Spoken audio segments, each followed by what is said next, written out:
Okay, we're going to start now, everybody.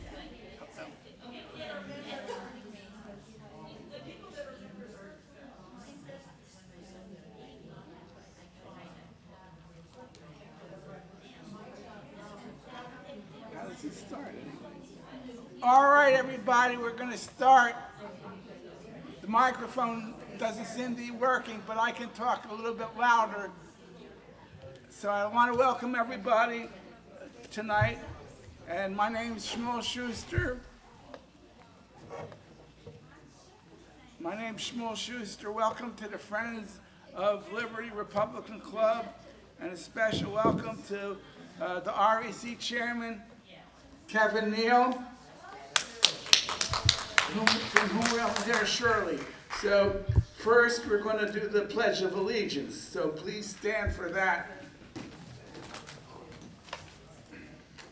You can always see it. What happened to the flag? Right in the corner. Here is the flag. I pledge allegiance to the flag of the United States of America, which stands one nation under God, for liberty and justice for all. Okay, remain standing for one more minute. Okay, may God bless you and safeguard you. May He illuminate His countenance upon you and be gracious to you. May He watch over you and establish peace for you. Amen. Please be seated. Okay. And now I'll call up Hilda. I'm following the script.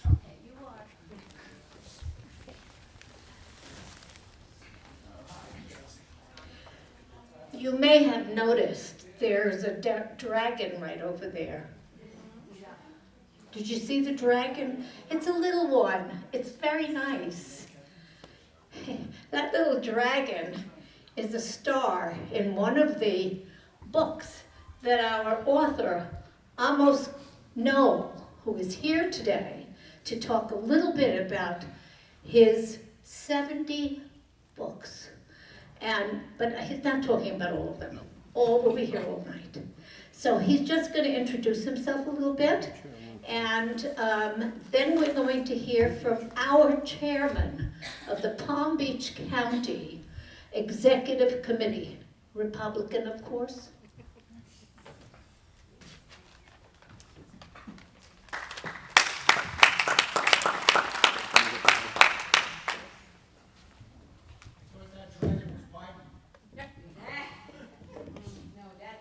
Hello, can you hear me?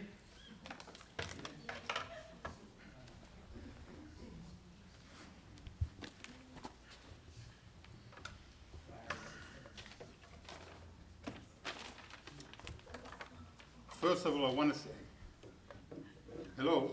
Yeah, you just got to take it out.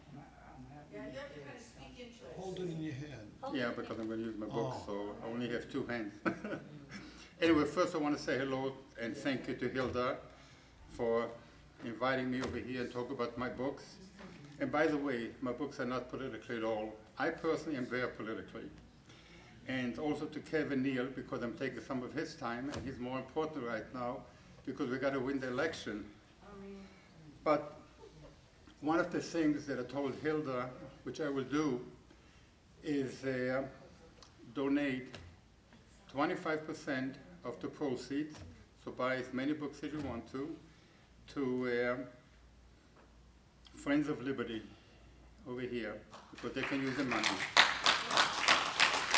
And another 25% I will donate to Herzog Hospital in Israel, Jerusalem. Now, Herzog Hospital was actually created in 1884. It's older than me. And they have one of the biggest hospitals in Israel as a trauma center. And it is very important right now, after the event of October the 7th, well, I call it the second Holocaust. And a lot of people have a lot of problems right now, mental problems. Because when you see your kids being killed, your wife's being raped, and people being butchered, The trauma center is very important. It's a very big mental hospital.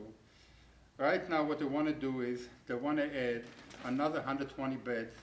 Let me get my glasses so you have an idea what the money is going for.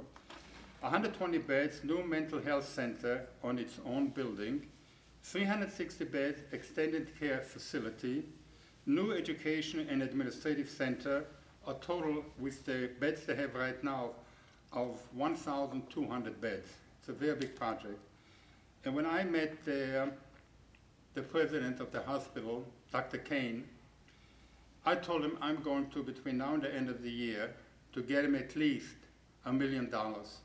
I'm going to sell my books, and I have events set up in churches, in synagogues. As a matter of fact, I have one set up. Can you hear me in the back? I have one set up with Rabbi Frank. He has a virtual, very big following, and he agreed. And I told him, no, it's not for the temple. 40% will go to Herzog Hospital, a medical center in Israel, and he loved it.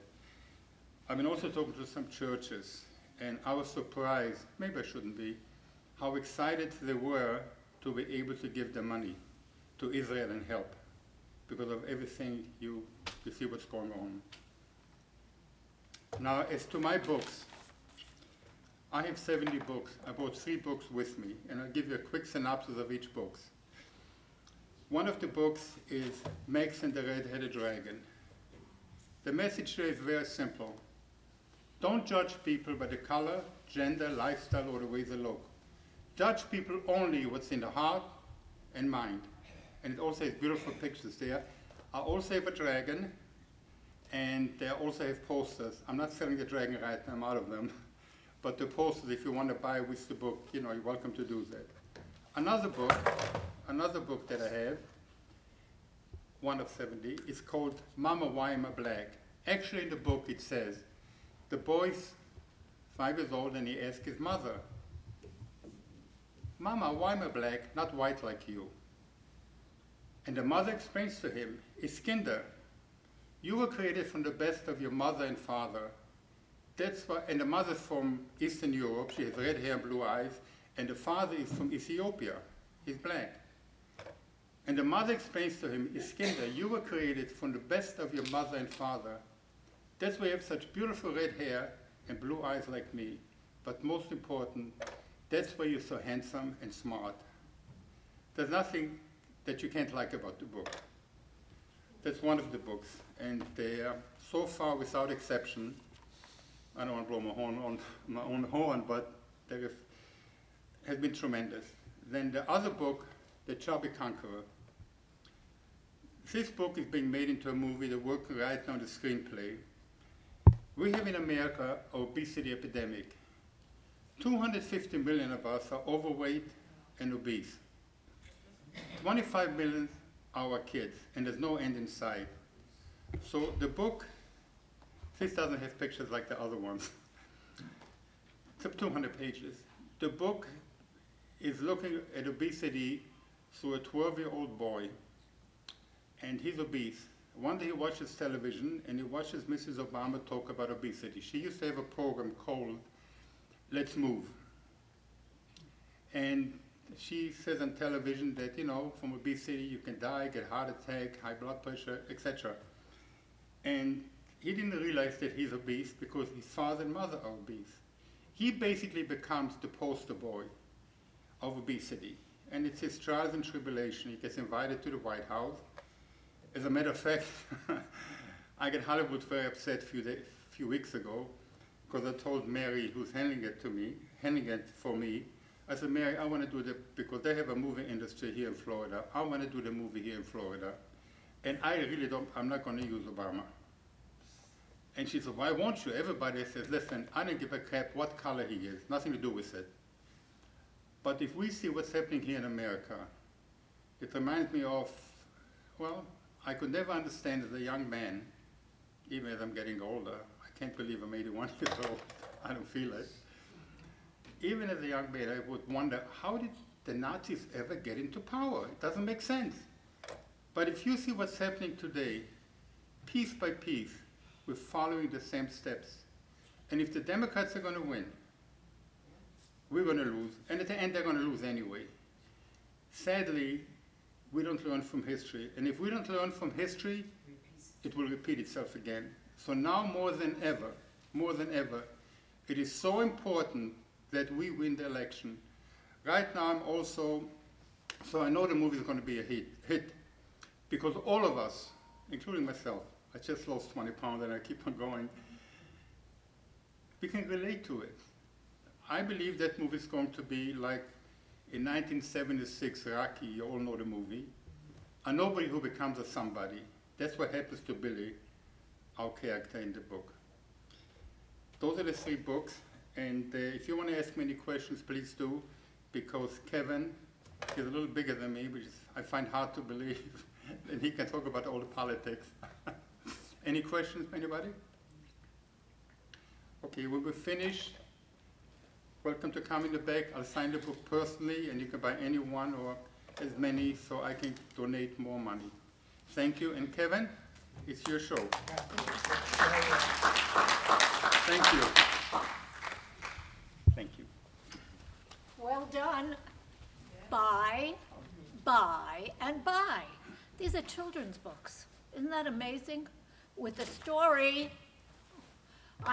You know, if I don't acknowledge this man who just told me to speak in the microphone, he's gonna have really an upset moment. But never for me. And this, Fred, would you just stand up for a minute? I mean, you're hiding behind that camera, really. Put your face in front of it. He's always here for us. He is a Democrat, but he's always here for us. And always doing you can find this, you'll be able to listen to Kevin again on YouTube, because Fred puts it right on YouTube, and we're so grateful to him. He includes us in the newsletter that they do, which he does. It's called the Century Village, right? Right, but they is correct, because Melissa helps me immensely. Listen, she's sitting right next to you, and you wouldn't be able to function unless she was sitting there. I know that. It's just in a personal way. Anyway, I'm really happy to introduce Jessica Jensen. She's one of the important figures in the Republican Party today. She's the director of South Region. We are included in that. She can talk about her geography if she wants to, but she has a special task right now, and I'm asking her to do that. I wasn't sure what was going to happen with my flight coming in today from Houston, but I'm here, and how could I not be to hear both Amos and Kevin Neal. What an evening. And I know this is a very intimate crowd, because we've had a lot of competition with other things, but those are usually the best anyway. Yep. Jessica. Before we start, do you want to play the song about Trump? Not now. We'll Okay. do it after he finishes, All right. okay? Thank you, Hilda. As she mentioned, my name is Jessica Jansen. I am the South County Regional Director for the REC, or the Republican Executive Committee of Palm Beach County. It's a big name, so we always call it just the REC. I have had firsthand knowledge on how Kevin Neal's ideas and strategies has positively impacted our local elections and put us into a great position this election year. As regional director, I do focus on the south area. I go from Boynton Beach Boulevard down all the way east, all the way west. So anything REC, you can reach out to Hilda and she'll contact me, and I try to attend these meetings every month. As far as Kevin goes, most of you may or may not know, but he is a populist nationalist, America First Republican, and currently serves as the chairman of the Republican Party of Palm Beach County. He was elected into this position less than 2 years after joining the Palm Beach County Republican Executive Committee. and he's hit the ground running. Kevin's primary goal is to get Republican candidates elected to local, county, state, and national offices. Kevin is the founder and CEO of Neal Development Company. He has 20 years of experience in design and real estate development and has developed projects totaling over 3,000 units and over $1 billion. Kevin and his better half, Laura, who is stunning, by the way, live in Delray Beach with their two sets of twins, all under the age of 2 years old. So he's a very busy man. So thankfully he's awake and able to participate with us tonight. It is my pleasure to introduce Chairman Kevin Neal.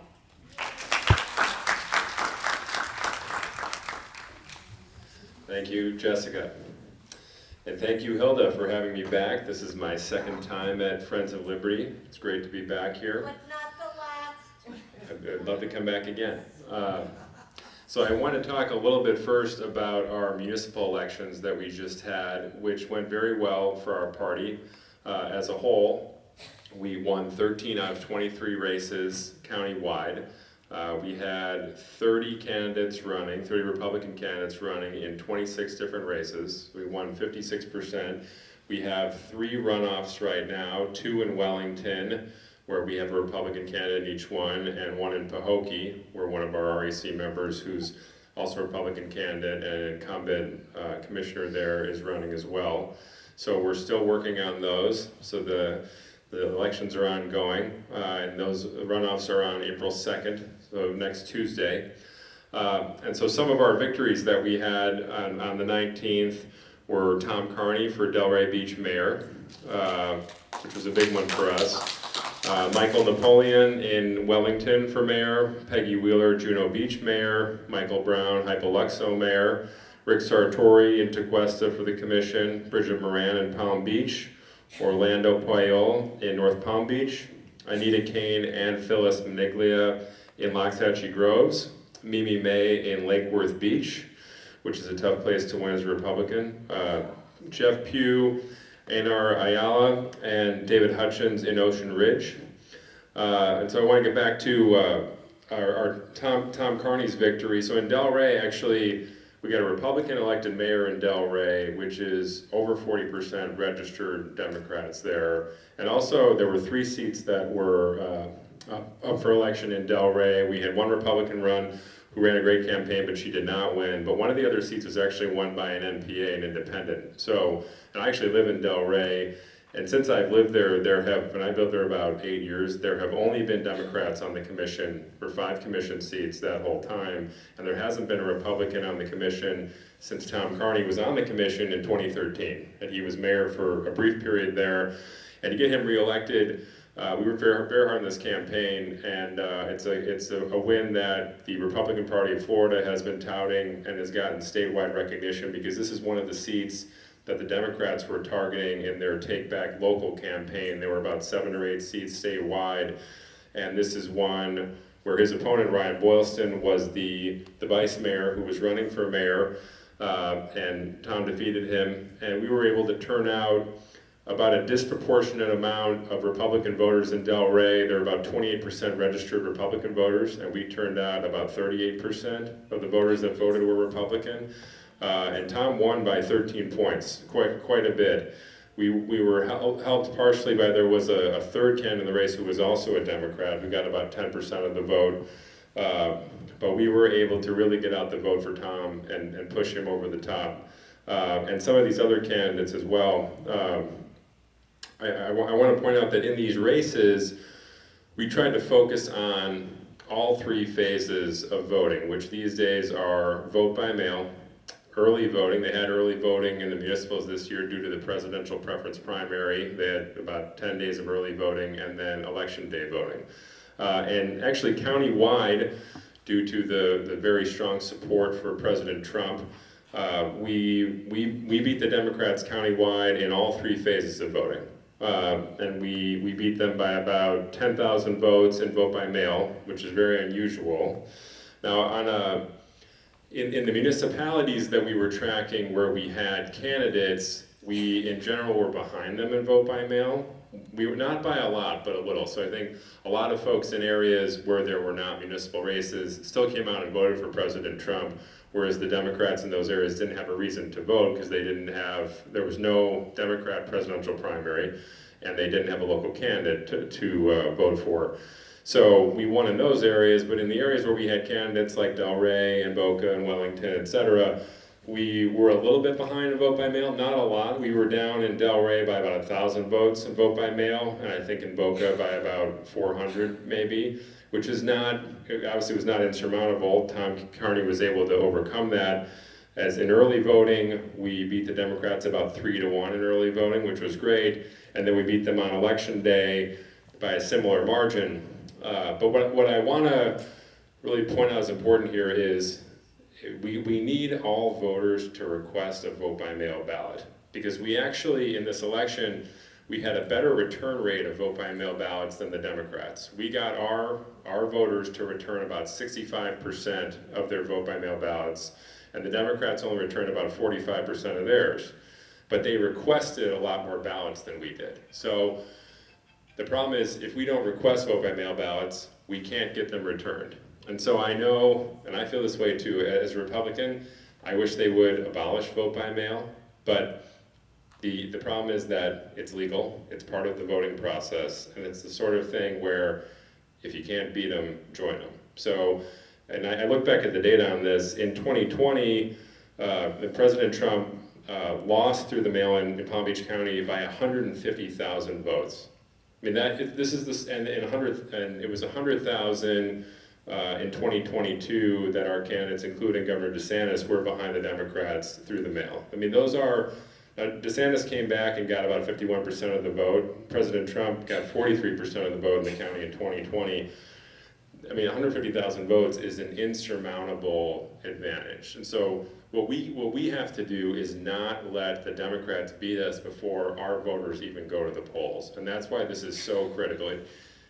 You really have to, this is something that I'm going to be talking about between now and November. I was talking about it all through the fall, and now I'm going to talk about it again to anyone who will listen, because we need our voters to at least request these ballots. Now, in this election, I requested a vote by mail ballot, but I voted in person. So just because you request one, you don't have to use it. But just requesting it is, you just go on the SOE website, I can send out the link, you put your name down, you check the box, request it for the August primary and for the general election in November.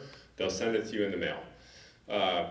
If you're so inclined, you can fill it out and send it back in. If not, you can hold on to it. You can always vote early. You can vote on election day. And the best thing to do is really to bring it with you, because I've heard stories of folks that come in to vote and they say, oh, you've already voted by mail, when you didn't vote by mail, but someone tried to steal your vote, and you can say, hey, I requested a vote by mail ballot. It's right here. You know, there's an issue, and that will raise red flags. So this is critical. It's like I said, what worked out great in these municipal elections is that there weren't any municipalities where we had insurmountable deficits through the mail, which for us was a huge step forward, because as I said, in the last two elections, we did have insurmountable deficits that really cost our candidates. Because in this election and others, we've been winning in early voting, which is really when we prefer our voters to vote, is early. Because when it comes to election day, a few years ago on election day, there was a hurricane or the threat of a hurricane. You know, you can have issues with your kids, they get sick, or you get stuck at work, or like a lot of things can happen on election day. And so we'd rather that our voters go to the polls during early voting, or vote through the mail if you're so inclined, and kind of as a last resort, vote on election day, because as Republicans, we tend to triumph on election day. And I've talked to our counterparts down in Miami, and in 2022 they had blowout election results. They won through the mail, and they won early voting, and then they've told me, by the time early voting was done, they knew they were going to win, because they knew they were going to win election day. And we want to get to that point. And we've done great in early voting, but we have to do better through the mail. And we made, as I said, we made progress here, led by the overwhelming support for President Trump in these municipal elections and the presidential primary.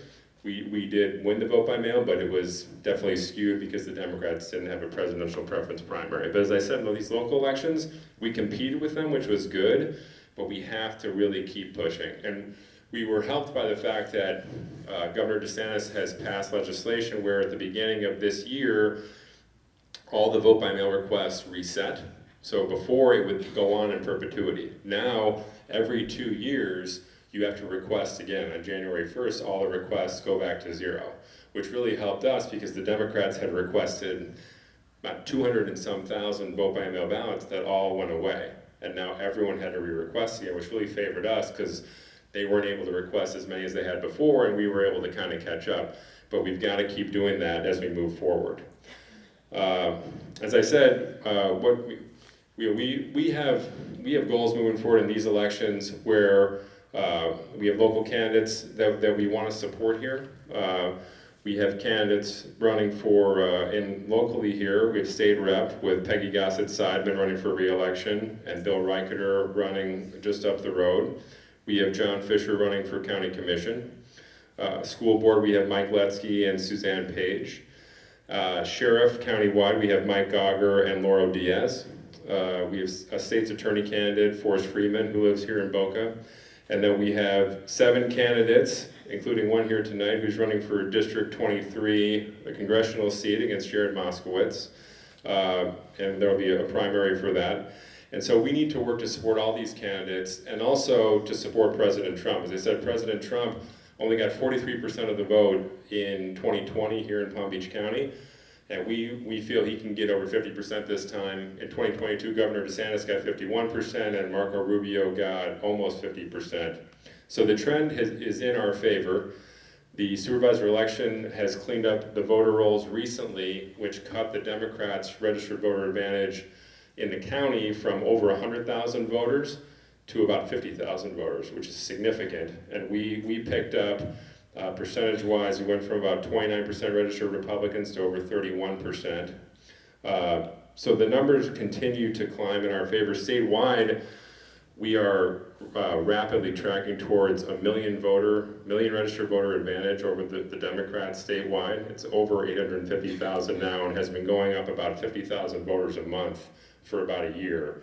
In 2018, they had an advantage over us statewide of 400,000 voters. So the reason this is important is that, I've heard folks talk about this, in terms of the national picture.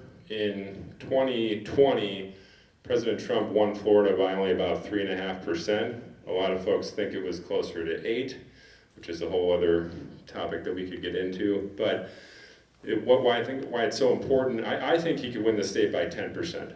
And the reason that's important is that other states that tend to vote, like Florida, like Pennsylvania, Michigan, Wisconsin, it becomes much more difficult to believe that he could possibly lose those states if he wins Florida by 10%. So what we're trying to do between now and then is drive up our Republican voter registration in Palm Beach County here and statewide to really deliver the state as high of a voter turnout as we can for President Trump, and to get those voters to vote down ballot for all the other races that I mentioned here earlier, which has really been the key for us. In 2022, we didn't do a great job of that. As I said, Senator Rubio and Governor DeSantis did great in Palm Beach County, but it kind of dropped off after that. So we really need to work to get our voters to vote down ballot for all of these candidates in your district, because as we've seen with these municipal elections, we did great.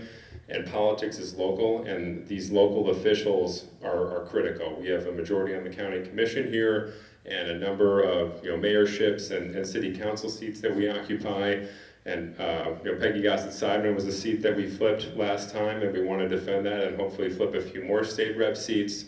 And we'd love to get a school board seat. The school board in the county has 7 Democrats on the school board, which is hard to believe. It would be great to have some Republican representation there. So those are important races for us as well. The county, we've got a county here that's turning red, I think much faster than most people realize, in a state that now has more registered Republican voters than any state in the country, just passed California recently. And so we're the second biggest red state now, and have gone from a swing state. We were a swing state just a couple election cycles ago, and now we're the second biggest red state in the country. And you can see how quickly things can change. And as I said, going from over 100,000 Democrat registered voter advantage in the county to 50,000 is something that I'm sure the folks on the left are not thrilled about, and something that we are going to continue to chip away at every day. And I heard Miami has registered 10,000 Republicans in the last 2 months alone. I mean, these things can rapidly change, especially in Florida, which has been the #1 state for net migration for about 5 to 10 years now. Over 1,200 people a day move to Florida, and by all accounts, people I talk to, most of those people are conservative, and a lot of people who are more liberal are moving back to New York and New Jersey.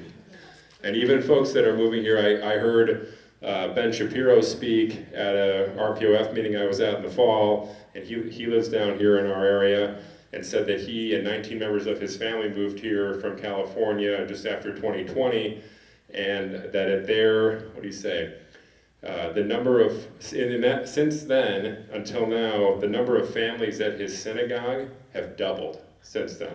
With people, there are like 120 families, and now there are like 250 families from people moving from out of state that he said by and large are conservative, that are leaving California, Illinois, New York, and states such as that. So the migration trend is very powerful. I want to talk a little bit about an event that we had at Mar-a-Lago on March 15th, which was our annual Lincoln Day dinner that we've held there about every year for the last 10 years. We had 800 attendees there this year, which is the most we've ever had, and we raised over $1 million for our local party. And we were happy to see folks there who have supported our party for years, but also a lot of supporters who were new faces who we are hopeful will continue to support our party through this election cycle and into the future. And the speakers that we had at this event, our Master of Ceremonies was Kevin Sorbo, the actor who is very supportive of our local party and speaks at a lot of events. Our national anthem was sung by Miss Florida, Juliet Valley. We had Congresswoman Anna Paulina Luna from St. Petersburg, Congresswoman Kat Kamick, Senator Rick Scott, Chairman of the Republican Party of Florida, Evan Power, the Mayor of Miami, Francis Suarez, Congressman Matt Gaetz, who was our Statesman of the Year and was excellent, and then our keynote speaker was President Trump, who we gave a Lifetime Achievement Award to. He was very gracious hosting us there for the night, and it was wonderful that he took time. I actually read online, there was a reporter there interviewing him from the Washington Examiner, because the article just came out, and so he left dinner with the reporter, came and spoke at our event, and then went back. And said that when he came back, he said the reporter wrote in his article that he couldn't believe the energy in the room at our event, and other people said the same thing. And Matt Gaetz gave us a great compliment. Now, these Lincoln Day dinners are held by every REC throughout the state. There's 67 counties, and they all hold a Lincoln Day dinner, or they call it a Reagan Day dinner. And now some of them call it a Trump Day dinner, which is, I think, something that we're going to do moving forward. But Matt Gaetz goes to, from what I can tell, almost all of these. And at ours, he said it was the most remarkable Lincoln Day dinner that he'd ever been to, and he was very complimentary and said he wanted the video to send to the Republican National Committee of what it should be like. And the reason was just the energy in the room was just so positive, and people were just revved up to hear these speakers and to really ramp up for this 2024 election cycle. And if you can't get excited about President Trump and Mar-a-Lago as a Republican, I don't know what you're getting excited about. So, as I said, it was great that he committed to speak for us. And moving forward, what's most important for us is all the money that we raise that we can use to support our candidates as we move into August and November. So with that, I'd like to ask you folks if you have any questions. Oh, yes, you can. There's so much to say. Who is, of the third-party candidates, who is going to benefit most, Biden or Trump? So I heard Charlie Kirk talk about this a couple weeks ago, and he thinks that if Robert Kennedy is running, that it will benefit Trump, because he thinks it will steal Democrat votes. So he said he's hopeful that he will be in the race. He announced his vice president today. He did? He did? Yeah. She's a woman who, yes, not Trump. Kennedy. Talking about Kennedy. Oh, yeah. Announced his vice president today. He's a female with a tech background, with all kinds of yichus. You know what that means?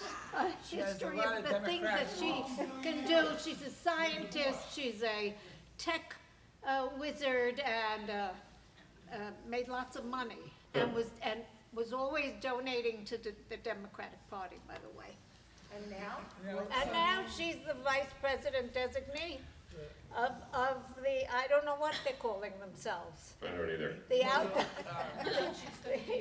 you know, what was said is that in order to actually run, he has to get on the ballot, which is another issue right now, right? He has to get on the ballot in order to be elected. Right.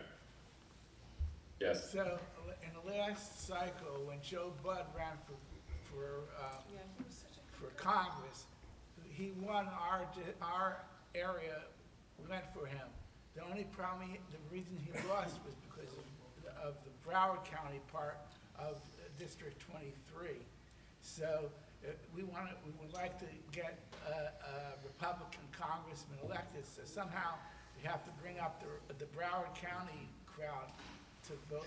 I think a more likely outcome is to get even more votes here. The problem is that Broward County is 48% registered Democrats. It's almost half. So it's really an uphill battle there. But I think this seat, we've lost by 5% still overall. That we've done better and better in this seat every election year for the last 20 years. And at some point it's got to tip. But I think we need folks here to help us really get a disproportionate amount of votes in the Palm Beach County section, because it's just an uphill battle in Broward County. I mean, it's blue. It's very blue, unfortunately. But here, Boca now is red.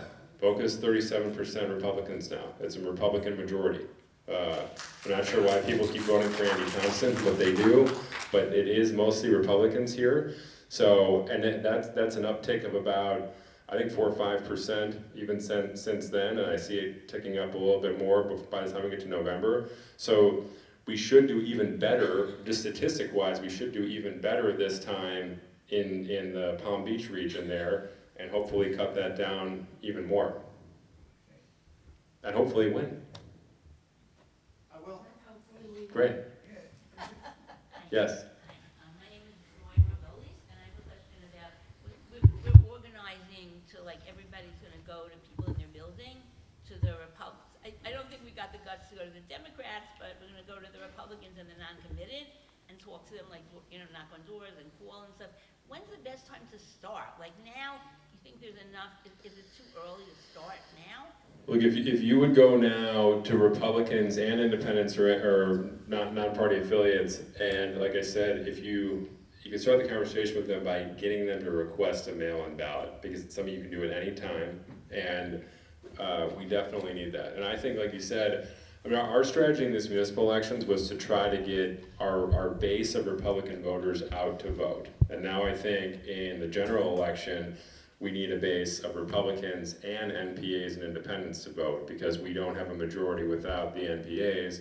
But also, unlike in Broward County, where they only need 2%, the good thing for us is that the Democrat Party in Palm Beach County doesn't have a majority without NPAs either. So it really becomes a battle over NPAs here.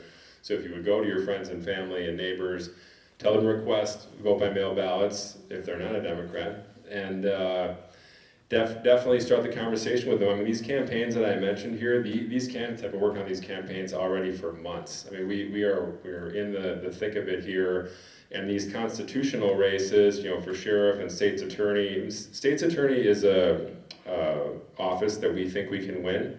The current state's attorney is termed out, and he's a Democrat, and it is one, just with the emphasis on law and order in Florida and Palm Beach County, we think this is one that favors the Republicans, and there are some candidates on the Democrat side who are actually pretty far left and pretty liberal, who a lot of people think will not be popular, especially among moderates and independents, and there's an opportunity for a Republican to win that seat.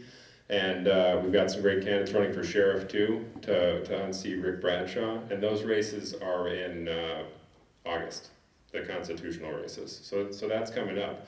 And then there are primaries in August for races in the general election in November. So, it's spring already, so these are right around the corner. So it's never too early. I'm going to say something. I have to tell you that in the past 2 weeks, I've been getting calls, how can I register as a Republican? That has come, at least 2 or 3 of them were Democrats, and one was an NPA, having heard Chuck Schumer, in his brilliance, attack Israel in the middle of a war. He said, that's it for me. And so I said, it's about time. It's about time you registered as a Republican. You are in your heart. So let's just get it going. I think it can happen. I really do. You just go to the SOE website and change your party. Yeah. Yeah. No more questions? I just think that gala that you held was so phenomenal, and my only regret He's not going. is that it's Friday night. Oh. And there are a lot of us who would have come. Had Well, it we'll not try to been- schedule it on that Saturday next year. Saturday work. Saturday night. Well, when- Saturday night is not as good as Sunday night, maybe. But we'll talk about All it. right, we'll talk about it. Sometimes I have it here, and on this. Well, I also, really- a lot of people come from out of town, which is why we tend to have it on the weekend, including speakers come from out of town. Matt Gates comes from out of town. So a lot of people do come from out of town for this, elsewhere in the state and from other states in the country. So that's part of the reason why we have it on the weekend. Okay, so I'm gonna talk to you about how you do it on a Saturday night. You gotta think about the sun rising and setting, if you know what I mean. If it's a little early, we'll be able to do Saturday night. All right. So maybe we could I'm have. glad you're thinking about it. We're thinking about you, Hilda. Because I had a pal who was gonna come with me also. We said, listen, if they have kosher food Friday night, and they have a hotel we can stay in, and we have some, ability to be present, we would have come. I've done things like that before, where you stay over a Sabbath and you enjoy, and you teach everybody stay in what it Mar-a-Lago. is. And we would definitely give a Devar Torah Friday night to the whole crowd. Not on Yes. a microphone. So speaking of that, I'm an Orthodox Jew also, and and I hang out with a lot of Orthodox Jews, and they're very not politically involved, most of them.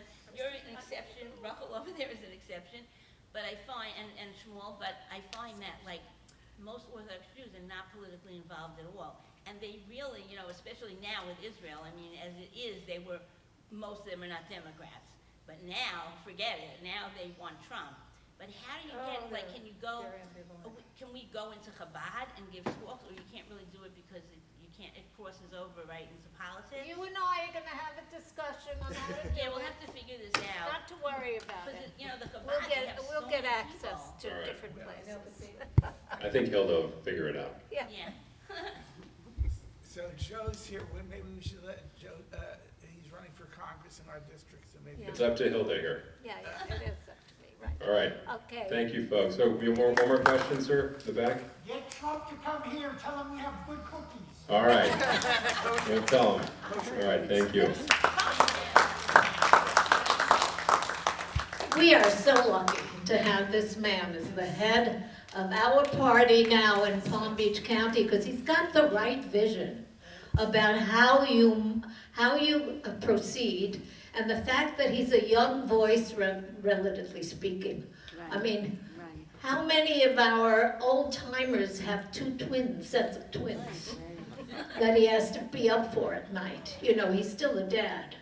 And I wanted to have coffee with him one day. He says, listen, I'm up tonight.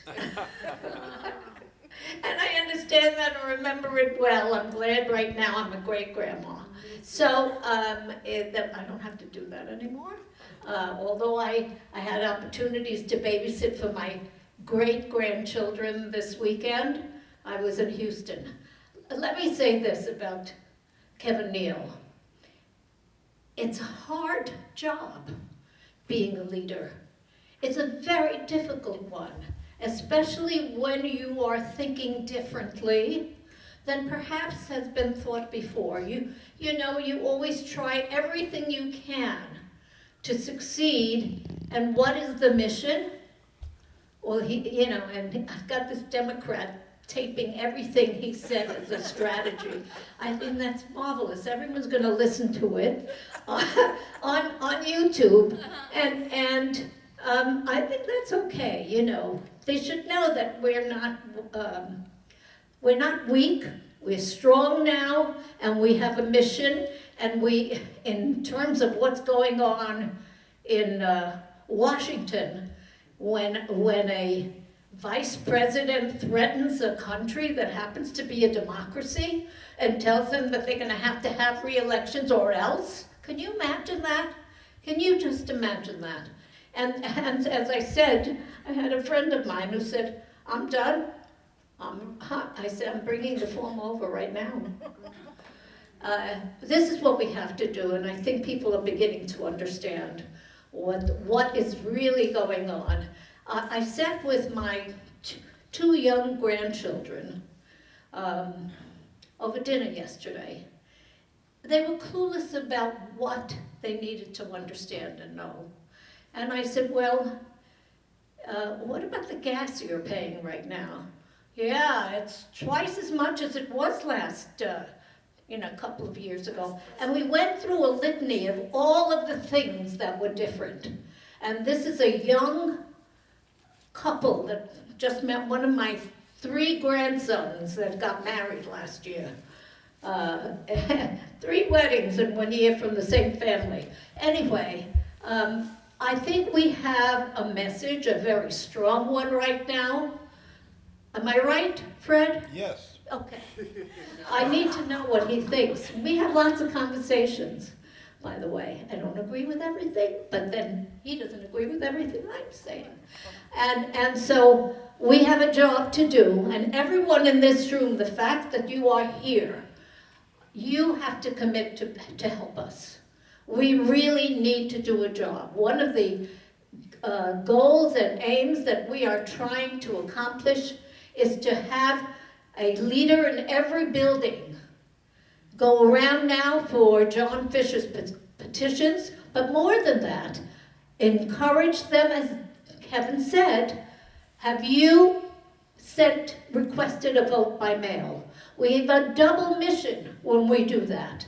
And right now it's getting those mail ballots done. And it's very easy. I've instructed people who have called me right over the phone. All you have to know is get on Supervisor of Elections and put the word vote in, and then it's an easy website.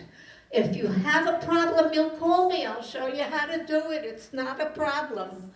And in any event, while we're here, I want to acknowledge Joe Kaufman, who is one of the 7 candidates for from Congressional District 23, which is now held by a Democrat, and I'm welcoming Brian Stenberg, who ran a magnificent campaign against a Democrat who won, but all right, but you were fabulous. You were really, really wonderful. He was constantly pushing and engaging. And that's what you have to do as a candidate. You push and engage at the same time to get people to believe in you and to work for you. Getting workers, that's a hard thing. And so, Joe, would you be interested in saying a few words? I mean, this is spontaneous now. This is really spontaneous. Here. When would I say no? Of course. Would he ever? I'd beat you up if you did. No, I came here to hear Kevin speak, and it's funny because when I got here, I saw people going in the other direction, and I figure, okay, he's speaking around the other side. So, and I was talking to some people going there, and I said, hey, I'm running for U.S. Congress. I'm Joe Kaufman, yada, yada, yada. And they're asking me if I'm Republican or Democrat. I said Republican. I saw they were wearing kippahs on their heads. And I said, I'm Republican. One guy asked me if I'm pro-Trump. I said, absolutely, 100%. He said, you got my vote. So I figure, okay, that's where Kevin Neal is speaking, where they're going. And I poked my head in here, and I was like, hey, I've been here before. So anyway, the race is going great. Since I've been here, I came here for a candidate forum, and that was when I had first jumped into the race. So that was kind of like a surprise for me, But since then, a lot of things have happened. So I've gotten a lot of endorsements. I might as well tell you some. So I got Lieutenant Colonel and Congressman Alan West endorsed my campaign. You guys all know who he is? Great man. And also Major General Paul Vallely, also. Yeah, that's a good one too. Nobody knows who that is? He was on Fox News. Yeah, he used to have a show on there. And also Working Women for Donald Trump International. One of the main Donald Trump organizations endorsed me. That was a big deal. So so those things are really, really effective, I think, for my candidacy. I'm going to win the primary. I can tell you that. Like, I won my last 3 primaries. I was the Republican nominee against Debbie Wasserman Schultz in 14, 16, and 18. And if you look at my numbers when I ran in the primary, my numbers were pretty. I won those the primaries by a good amount. But I really, in truth, I need to be the candidate that goes against Moskowitz. I'm a different kind of candidate. Look, I've made connections within the Jewish community for decades because I am a Jew and a religious Jew.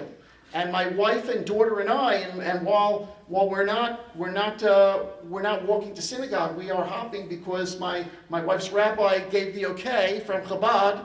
He said, if you're gonna do this, get in the car, go to the synagogue, don't turn on the radio, get in the car, go home, and that'll be the end of it. And that's what we do.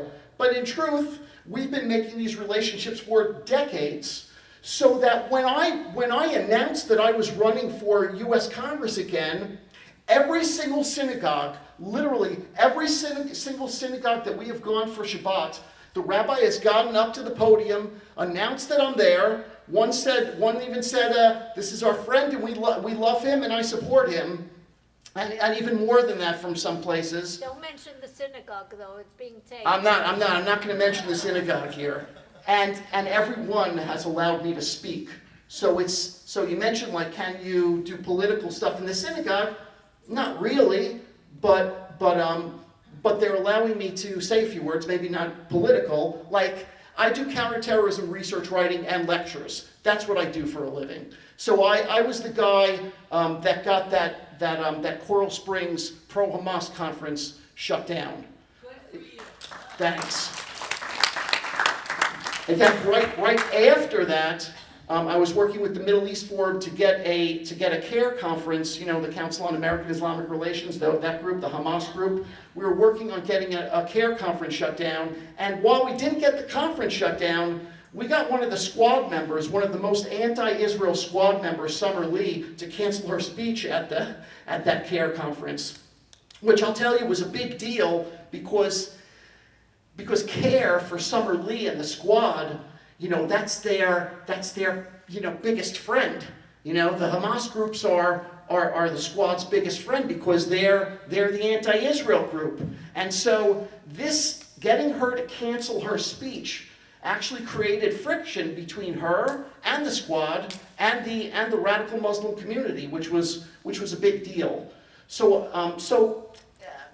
in doing these things, I have a history with this stuff as well, not just being in the synagogues, but I have a history with regards to the counterterrorism field. I've been a consultant for a number of government agencies with regards to my terrorism work, and my work has led to the shutdown of charities and the imprisonment of terror-related individuals. So I will just say, regarding this race against Moskowitz, it's very different this time around because Moskowitz if you look, and maybe he'll watch this video, and maybe that's not a great thing, but if you look at his record, his voting record, and his activism, and listen, I don't fault him for this, because I support his support for Israel. You know, I'm sure everybody here appreciates anybody that supports Israel that's in office. His entire record is regarding that issue. And in truth, I'm more pro-Israel than he is. And I'm being taken seriously in the synagogues where I don't even think he goes to synagogue. And with regard to school choice, hey, like I went with the OU to lobby school choice to the Trump White House and to the Congress. So I went with a small group from the Orthodox Union. I was invited, and my wife was invited to go with them because I was running for office at the time. And we met with a number of Trump officials, but we also, in the end, which was very important, we had been separated into different groups. I don't know if you've ever gone to lobby DC before, but this is like a normal thing. And our group, luckily, we went, half a dozen of us went to meet with then Congressman Ron DeSantis. And I was the spokesman for the group, because nobody else could speak, and I was a candidate, so I could speak. So we went into his office. He had his arms crossed. I still have pictures of it, and his big cowboy boots on. He had his legs crossed and his arms crossed, and I said to him, I said, listen, Congressman, I said, as Orthodox Jews, as religious Jews, it's very important for us to send our daughter to religious school. I said that it's not just important, and it's not a choice for us, it's mandatory. In fact, it doesn't matter if we spent our last dime that we made in our jobs, it would go into our daughter's religious education. And I said, listen, it's very expensive. And he looked at me and he said, how expensive? And I looked over at Emily, my wife, and I said, Emily, how much are we paying for our daughter? And she said, $16,000. And he went back in his chair and he said, well, that's expensive. But you and I know that's like the low end, right? Especially with the Jewish schools, that's the low end. And shortly after that, he became governor, and one of the first things that he did was he passed an enhancement for school vouchers, for education scholarships, school choice, which was a very big deal to the Jewish community. It's a big deal to others as well, but certainly the Jewish community, because we were the ones that were lobbying for it. And I think that's a big deal. And when I hear that Jared Moskowitz is against that, then I have a feeling that he's got a problem. Because if he's beholden to the teachers union, who hates the idea of school choice, even though school choice and vouchers help the public school because it creates competition, and every study has shown that public schools benefit when private schools get this voucher. So even with that, the teachers unions, they're totally against it. And those are a big reason why we're going to overtake this seat. And so much more that I bring to this seat. I truly believe, and I wouldn't have gotten involved in running for office again. I had a lot of service, 10 years, like trying to defeat Debbie in a place that was less than 25% Republican. This is close to 50-50. You know, technically on the books, it says I think D+4 last I saw, but really right now with the influx of people, including in the synagogues, the Orthodox Jews, where I can't find a Democrat, it's like a D+3 or D+2 right now. So this is very winnable, and I really need to be the candidate in order to go up against Moskowitz, and I will beat him. I will beat him. Anyway, thank you. Appreciate it. Thank you, Joe. I just want to share something. First of all, how many of you have gotten a vote by mail ballot for the next, have asked for a vote by mail ballot? All you have to do is ask for one for the year. How many of you have that? All your hands should be up. because the vote by mail ballots are no longer come to you because you asked for them 10 years ago. You have to ask for it every year, and it began in January. So if you haven't done that, then you haven't gotten it. And by the way, I did the same thing. I got my vote by mail. I said, you know what, I forgot to mail it. Actually, I always forget. But I went to vote on election day, and I forgot to bring it with me. Oh, that's okay, because the record was correct. But I believe that you're right. You should bring that ballot with you and they discard it. I have personal experience from one of the times that I was a poll watcher, not a worker. I'm now a poll worker, where a woman came, wanted to vote for Trump. That was in 2020. And they said she had voted already. You got a ballot. She said, I never got a ballot. I never asked for one. I want to vote today. Well, I got her the, I forget what it's called. Provisional. What? Provisional? I got her the provisional. I should remember that. I work as a worker, right? I got her, I convinced the clerk. And after she filled out the provisional, I followed her out because I wanted her name and her number, and I called the lawyers to watch that ballot so that it is accepted. That this issue of stealing your ballot is really true. It really is. So if you didn't raise your hand tonight, tomorrow, go on Supervisor of Elections or call me. All of my notices have my telephone number on it. And if you know someone here who knows me, get the telephone number for you. I'll show you how to do it. It's very, very easy. We need to do it. It is exactly what Kevin said. It is our ticket to success. And we need that success this year more than at any time. And I'm wearing something very special. I got this at a dinner at the Cats Hillel dinner, the school's dinner. And what is it? And I got it is a tag in Hebrew and in English, which says, and she's got one hanging too. Okay, bring them home now. Yes. Bring the, you know what? The hostages home now. This was given out at the dinner, and we heard from an IDF soldier who happened to be studying medicine at Columbia University, but returns to Israel and serves as a medic. And he was there on October 7th. And I'm getting goose pimples thinking about the story that he told and how he was called, and nobody knew what was going on, but he was told to go from here and from there and from there. He was fixing a tourniquet and told, you don't have time, you got to get going, because they were going all the way to the kibbutzim that suffered the worst of the tragedy and the terrorism. So they gave these out. I'm wearing it. And that's what we need to do. I mean, we need to support the Republican candidates in every way, because what's happened to the congressional people, it used to be taboo to be anti-Semitic. It isn't anymore.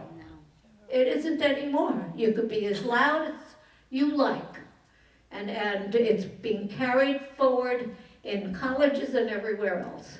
So how many of you who don't have vote by mail, this is pressure I'm putting on.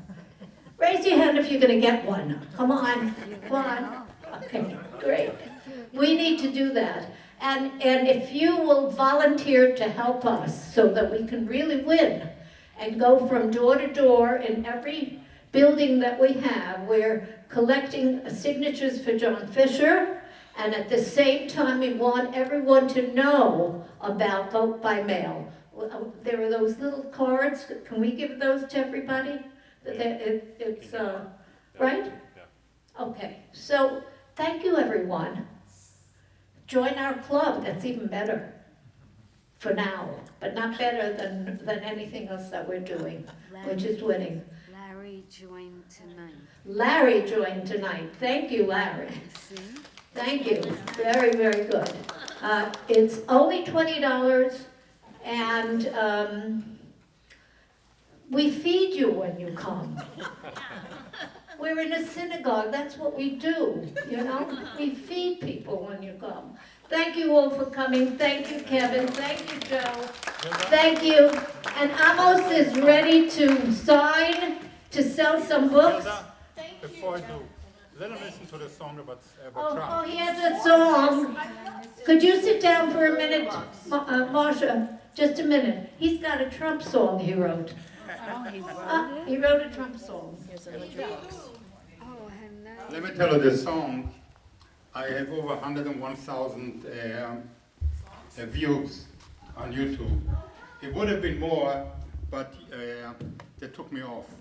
And now, when Trump came on, I got back on. Now, you can also watch the, as a matter of fact, Hilda, who are you? Send everybody the URL, I'll send it to you. But here's the song, and if you... be now on this Oh. He's Where? got it on YouTube. Fred, in front of you. Am I blind? No, right here. Oh! Yeah, no, because there's also a tape with it, but I can just play the song over here when I get my glasses on, but they're at the table. Right now, without exceptions, everybody who hears the songs love it. Now, I never wrote a song in my life. The song is actually a takeoff from George M. There we go. A takeoff from the song by George M. Cohn, over the Yanks Are Coming, over there. Except I changed the words. I took some music from a Hebrew song and from the Queen, and apparently people love it.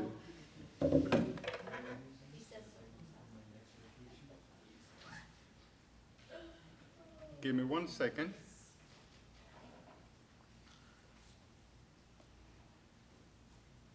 They don't want you to know this. That's a commercial. If you pay for your own car insurance, watch this video.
want to say one thing about this song. When I wrote it, I'm proud to be partnering with my very good friend Lee Greenwood. Who doesn't love his song, God Bless the Constitution?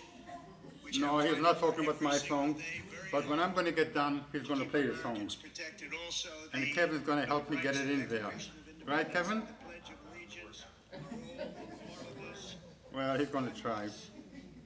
Anyway, this Mother's Day, I'm going to get a lot of cards because once I had the song out, I started getting a lot of phone calls, and it starts with you, Mother.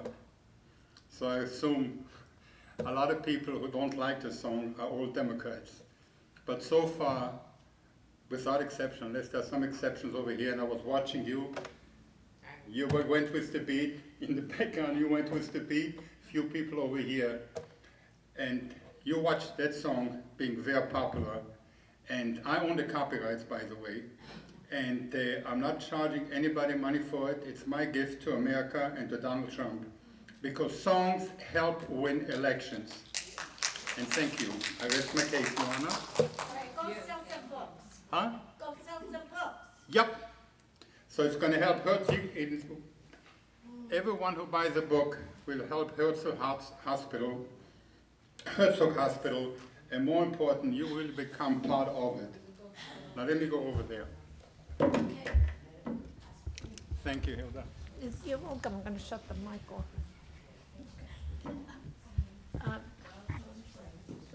Yes, there's no meeting in April.